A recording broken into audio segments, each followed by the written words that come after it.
Agora, o senhor estava falando uma coisa, quando o senhor fez a análise de públicos, né? Que o senhor está tendo mais influência, e o senhor falou que agora começou a crescer a influência do senhor em relação ao público feminino. Qual é a opinião do senhor a respeito do projeto que criminaliza a misoginia e qual é a proposta do senhor para combater a violência contra a mulher no país? De maneira clara, eu, quando rodo o Brasil, eu perguntei do Maranhão, rodei Santa Catarina, rodei Rio de Janeiro, a preocupação das mulheres, especialmente as mulheres mais humildes, especialmente as mulheres que são mães solteiras, que estão num estado de vulnerabilidade maior, é segurança, escola em tempo integral com boa alimentação para o filho dela e segurança para ela e para a filha dela andar na rua. Há um surto, aparentemente captado por estatísticas, mas também captado pelas redes sociais, de violência contra a mulher. E essas mulheres querem... Não é surto e não é só rede social, né? Nós estamos falando de dados concretos mas eu da Secretaria de Segurança Pública. Eu estou reafirmando isso. E do Ministério da Justiça. Só para ficar claro, eu estou reafirmando isso. Eu não estou falando que é um surto de mentira. Estamos recebendo aos montes esses vídeos, porque hoje as redes sociais permitem que esses casos se tornem públicos. E com base nisso, há uma demanda da sociedade por respostas muito duras com relação a isso. E nós precisamos dar lei e ordem, penas muito duras, e não apenas com relação à violência específica. Há agora, né, por conta das redes sociais, um conflito muito grande entre homem e mulher. Isso está se dando, as discussões elas estão muito acirradas. Hoje, há a questão da paternidade, do abandono da paternidade.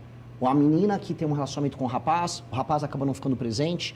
A questão do não pagamento de pensão, que, assim, para as meninas, especialmente em favelas, em comunidades mais pobres, em cidades pequenas no interior, a incidência da gravidez na adolescência é mais alta. Mas eu perguntei sobre a violência, o combate à violência. Aumento Qual de penas. É a política? Aumento de penas. Então, a lei do feminicídio, ela já aumentou a pena... Mas não, todo tipo de violência, especialmente violência com armas, elas têm que aumentar no Brasil.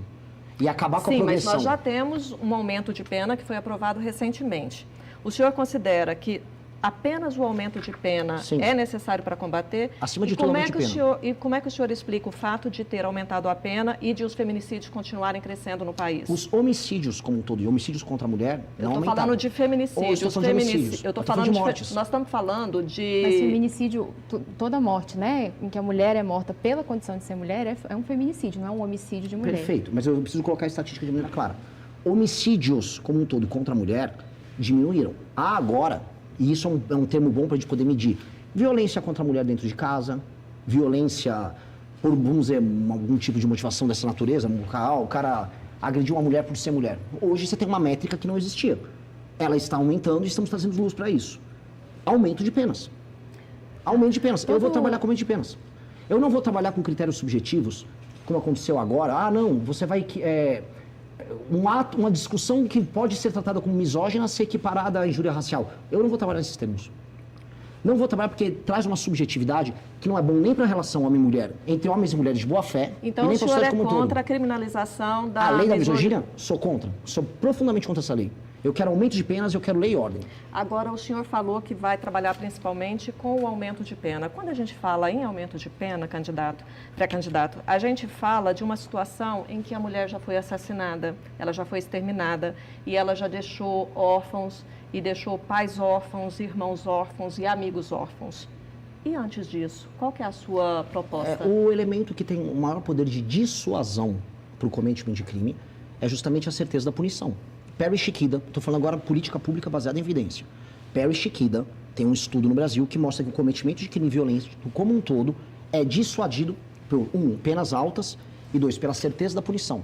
Mas para o caso de feminicídios e de mulheres, não é essa a realidade, né? É um outro contexto social. Os especialistas falam muito sobre educação, né? De investir em educação. O senhor acha que isso é importante? Eu acho que a educação que conscientiza sobre o não cometimento de violência tem que sempre estar presente, em termos de critérios objetivos. Isso combinado com delegacias para a mulher que funcionem, um inquérito policial que funcione, punições muito duras, geram para o homem que venha a querer cometer um tipo de violência contra a mulher, no mínimo, um medo de assim cometer esse crime. E assim a gente tem um poder de dissuasão. As penas altas, a certeza da punição geram um efeito de dissuasão. E esse efeito de dissuasão vai ser sentido pelas pessoas. Não só no feminicídio, crimes contra mulheres, crimes de toda a natureza. Porque no fundo, o ofensor, às vezes você não vai conseguir convencer ele, se ele tem um status psicopático, ele tem uma perspectiva de mundo, que não tem correção. Às vezes não será educando ele apenas. Às vezes vai ser mostrando, olha meu amigo, se você fizer, você está ferrado. E aí é isso, a força maior vai resolver isso. Porque esses homens, em geral, partem de um princípio de força maior, Ele que estava numa relação de confiança com uma mulher, faz uso da força maior, força física maior dele, para ter uma relação abusiva. Ali, uma hora, você não vai conseguir só convencer ele. Ali você vai ter que partir para a força maior. E aí você vai ver que ele não é corajoso, que a força maior, quando vem diante dele, ele vai fazer cálculo. Malandro, vagabundo dessa natureza, faz cálculo. A gente não pode esquecer desse ponto. Mas nos casos de feminicídios, o que a gente tem de depoimentos, inclusive de pessoas, de promotores e de juízas e juízes que trabalham, é de que quando o homem mata, ele não faz esse cálculo. Olha, mas é uma discussão muito longa. Eu queria saber a opinião do senhor. Só deixar bem claro que eu discordo e as políticas baseadas em evidência não só no Brasil, mas ao redor do mundo, elas vão na linha contrária. O poder de dissuasão por penas e certeza de punição, ele tem um efeito no mundo inteiro. Candidato, no bloco anterior eu perguntei para o senhor qual a sua opinião sobre programas sociais. Bolsa Família, Farmácia Popular, Auxílio Gás, entre outros que existem hoje que estão em vigor no país. Pois bem, a diferença entre o remédio e o veneno é a dose.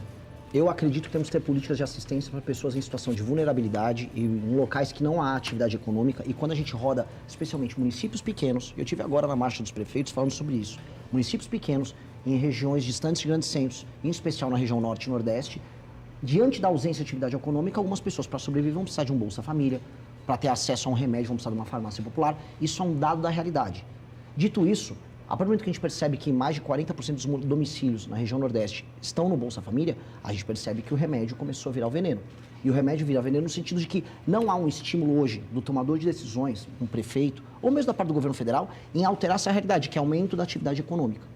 Eu quero, geração de frentes de trabalho nos municípios que têm baixa infraestrutura e que têm pessoas no Bolsa Família. Um rapaz ou uma moça que vão lá no CRASP tirar o Bolsa Família numa cidade, por exemplo, no interior do Maranhão, que não tem uma via de escoamento, as ruas ou as estradas estaduais que conectam elas com outros lugares para levar a produção da agricultura familiar, tudo esburacado, tudo de terra. Pois bem, vamos fazer uma frente de trabalho com essas pessoas, vou pagar um pouco a mais e vou chamar essas pessoas para participar dessa reconstrução de infraestrutura junto com o governo federal. Nós precisamos recriar nas pessoas a sensação e a ideia de que o trabalho as libertará de um modelo político hoje que é um modelo de exploração. Infelizmente, a gente tem um modelo político de exploração que mantém essas pessoas reféns de uma classe política que vive de apaniguados, gente pendurada na máquina pública e uma assistência que vem do governo federal. Então, a política nossa tem que ser, tenho que diminuir isso e aumentar a atividade econômica nos pequenos municípios. Isso terá um efeito muito grande na vida das pessoas e na autoestima das pessoas. E qual a sua avaliação sobre o fim da escala 6x1, então, falando de trabalho, né? A proposta do governo federal sobre isso é uma proposta hoje irresponsável. Irresponsável. O Brasil é um país que perde espaço nas cadeias globais de produção.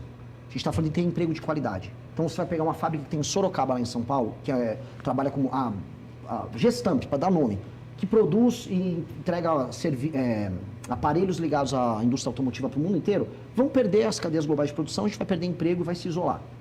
Pessoas que trabalham em pequenos restaurantes e pequenos serviços que não dispõem de um capital de giro, ainda mais um país com juros altos como o Brasil tá, não vão ter condição de arcar com isso. Essas pessoas, uma parte vão para a informalidade, outros o negócio vai fechar, especialmente os altamente sindicalizados. O governo não está se importando com isso, especialmente hoje numa trajetória de aumento de impostos sobre os negócios.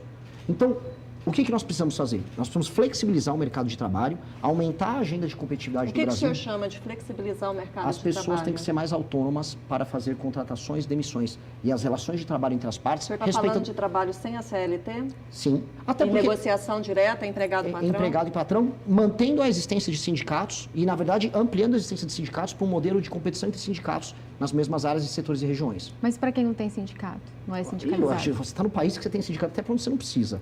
Hoje desculpa, mas nós estamos vivendo um cenário de absurdo enfraquecimento dos sindicatos desde o governo Temer, aprofundado pelo governo Bolsonaro, pela gestão do governo Bolsonaro. Eu prefiro o enfraquecimento do sindicato que o enfraquecimento do emprego, porque o emprego formal... Mas então o senhor está entrando em contradição, porque o senhor acabou de dizer que tem sindicato para todo lado. De maneira alguma. Porque o que eu estou propondo não é um monopólio sindical como a gente tem nos setores. É uma competição de sindicatos, o melhor atendimento das pessoas. Hoje o próprio sindicato não tem estímulo nenhum em fazer um atendimento de um acordo setorial que seja benéfico para haver contratação. Até porque as novas contratações não são CLT. O mundo do serviço no Brasil está contratando todo mundo por MEI. Se eu rodar aqui dentro, talvez no próprio Correio Brasiliense, boa parte das pessoas sejam MEI. E não são empreendedores individuais. O MEI, no fundo, é o regime alternativo de contratação para fora além da CLT. Porque quem está contratando as pessoas hoje está contratando por MEI. Então, e aí sem qualquer direito trabalhista também. Mas, na prática, por isso nós precisamos de uma lei que entenda que o MEI, no fundo, não é um empreendedor individual, ele é uma pessoa que está trabalhando, e atendendo a demanda do empregador e do empregado de um regime mais flexível. O senhor defende, então, o fim da CLT? Olha, eu gostaria de chegar no horizonte que a CLT perca totalmente a função, porque era um modelo de contratação dos anos 40, uma realidade industrial de um mundo altamente verticalizado que já não existe mais. Hoje as pessoas constroem suas carreiras em múltiplas empresas, muitas pessoas se tornam empreendedores de si, e o mundo vai ficar agora com a inteligência artificial cada vez mais assim. Mas nós temos uma massa da população, candidato, que não tem toda essa formação e essa capacitação para gerenciar a própria carreira, e isso é uma realidade no país e na maioria da população. Eu não sei qual é a origem do senhor, mas e se o senhor, eu acredito que deve estar em contato com pessoas de realidades muito distintas, nos rincões, no interior do Sim. país, e são pessoas que, às vezes, elas não sabem nem navegar na internet. Sim. Como é que o senhor acredita que essa massa da população vai conseguir gerir a própria carreira, se tornar um MEI, defender os seus direitos e manter e construir uma carreira e ter sucesso nessa carreira? Eu adorei essa pergunta. Porque se eu for nos rincões, como eu fui, eu não vi nenhum outro pré-candidato nos rincões, nem existe oportunidade de trabalhar para essa pessoa. Aí eu volto para a pergunta anterior que vocês me colocaram, vocês perguntaram no Bolsa Família.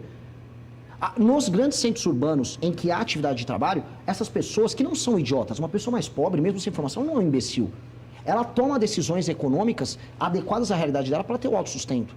Hoje você pega uma pessoa que é entregador, que vende produtos online, com baixíssima formação, e ele tira 6, 7, 8 mil reais por mês. Estou falando de pessoa de periferia de São Paulo.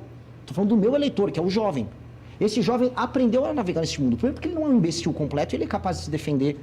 Segundo, que isso não é tão complexo assim. E terceiro, que os países que concorrem conosco no mundo, que a gente não concorre com a Suécia, não concorre com a Inglaterra, a gente concorre com o Vietnã, a gente concorre com a Índia, a gente concorre com a China, tem regimes flexíveis. Então, se eles estão fazendo isso, estão aumentando a renda e aumentando o emprego, nós temos que fazer a mesma coisa.